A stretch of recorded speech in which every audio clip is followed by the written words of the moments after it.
green signal and tried and managed to come here. She is with us to bless the occasion. Madam, many thanks for motivating all of us.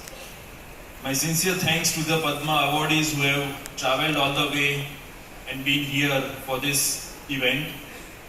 Shri Ajay Bhatt Saab, Shri Parimo Saab, and the family of Soni Saab who is here to grace this occasion. In fact, this event is specially organized for the Padma awardees and achievers. So you are the stars of today's event, and the light which is to be percolated from your medium will also shine the name and fame of Maharaja Sayajirao University of Baroda. Thank you so much for being here.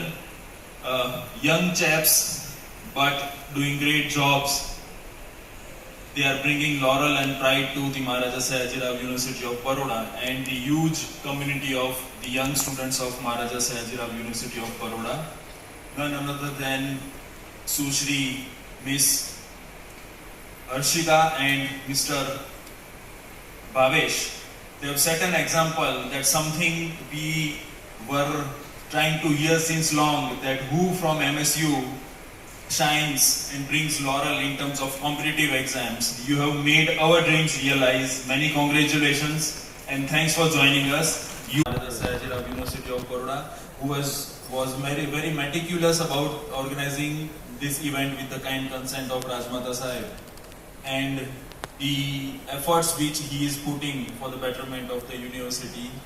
I really thank you, sir, for all the efforts which you have put and which has been realized today.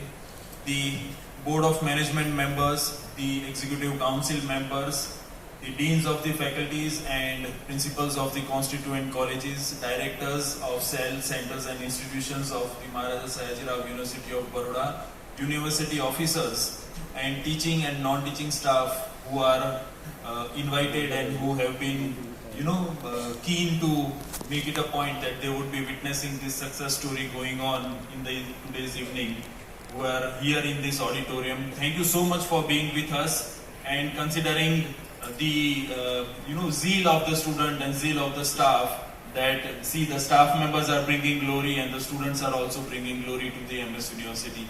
It is about the joining hands for the success, and that is why rightly we mentioned that coming together is a beginning, working together is success, and that is what we have achieved today.